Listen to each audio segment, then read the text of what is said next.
new here, hi, I'm Chanel, and in this channel, I do product reviews and lifestyle vlogs. So if it seems to be your cup of tea, please subscribe down below and click the notification bell to be notified every time I upload a new video. So in today's video, guys, I'll be doing a red makeup look. This video is in partnership with Yesstyle, so all the products that I will be using later on will be listed down below. Also, guys, you can use my code Chanel61 to enjoy discount when you purchase at Yesstyle. For my eyeshadow, I'll be using the Moonshot Rêve de Paris eyeshadow palette. You can use it for everyday makeup look and also kapag magaglam look ka kasi meron na siyang matte shades and shimmery shades. I know you're familiar already with Moonshot kasi nga ang endorser nun is si Lisa. So for the first shade that I will be using for this eye look is the shade Creme Brulee. It's a bit powdery lang, but okay naman.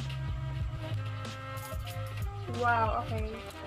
It's surprisingly pigmented, guys. Grabe yung pigment niya. Okay. Can I just say na kahit powdery siya, okay yung pigment niya kasi kumakapit siya kaagad. Wala siyang fallouts.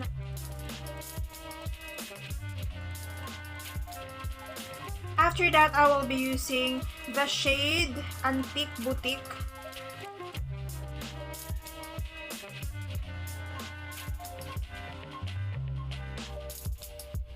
I will be using the shade Sensual Berry.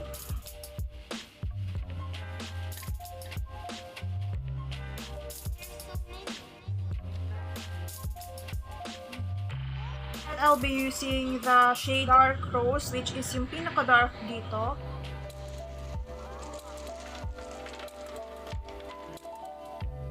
So the next shade that I will be using is the shade Chandelier, and ilalagay ko siya doon sa may lower lashes ko.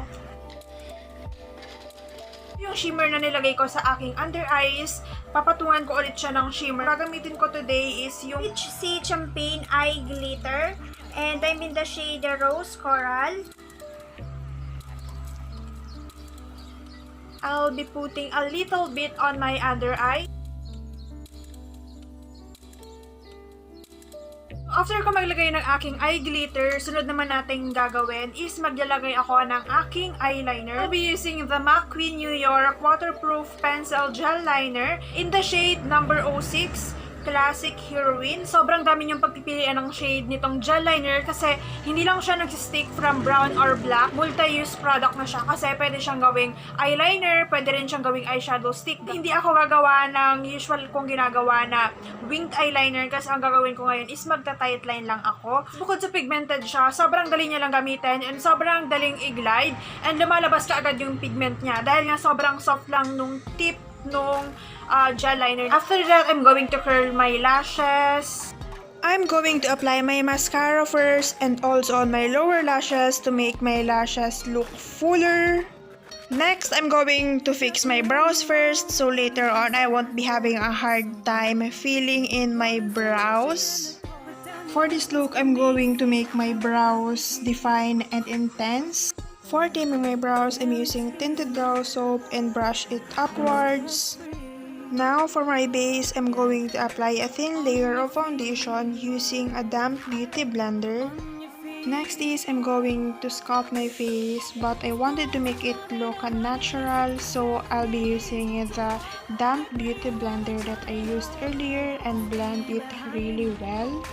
For my blush, I'll be using the Canmake Cream Cheek and I'm in the shade Terracotta and sobrang ganda ng shade nito, guys. Don't worry, dito sa Canmake Cream Cheek, sobrang daming shade kayong pagpipilian.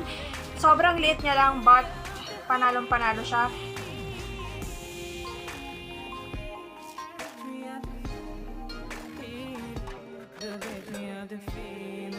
Sobrang sheer lang ng pigment niya. Hindi siya overwhelming. Nagkaroon kaagad ng buhay yung cheeks ko dahil dito sa Canmake Cream Cheek.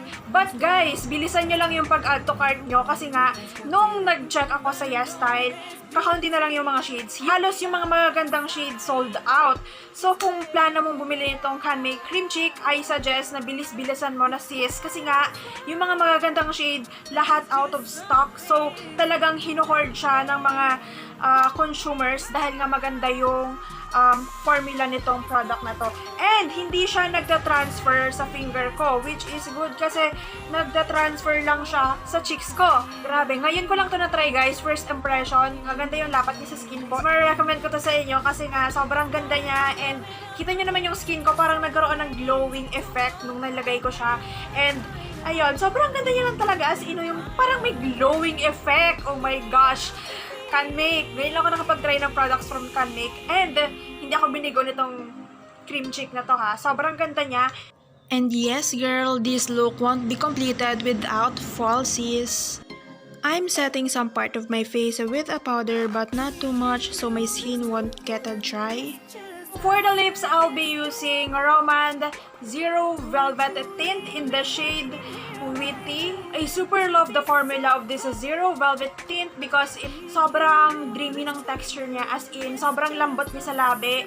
And hindi ko lang siya ma-recommend kapag sobrang dry ng lips mo kasi nga natry ko na to ng sobrang dry yung lips ko and ang nangyari lang, sumiksik siya sa mga dry patches ng lips ko and hindi siya magandang tingnan. I suggest na kapag gagamit kayo nitong Zero Velvet Tint ng Romand, mag-exfoliate muna kayo ng lips nyo and also mag-moisturize kayo ng lips nyo. Ito muna yung ilalagay ko sa inner corner ng lips ko.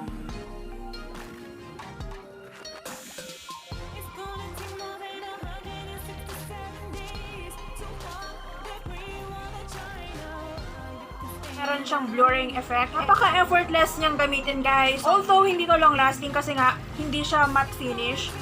So, ayan yung itsura niya sa lips ko. Gradient lips lang yan guys, hindi siya full lip. After nyan, yung sunod naman na gagamitin ko is yung shade na Deep Soul.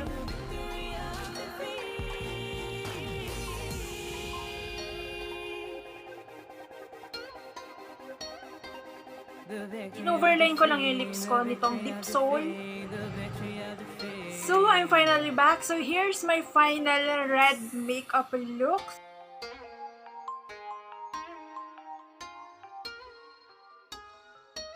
So, don't forget that you can use my code Chanel61 when you purchase at Yesstyle to enjoy some discounts. Thank you so much, Yesstyle, for sponsoring this video. So that's all for today's video. I hope you enjoy this one and I'll see you next week.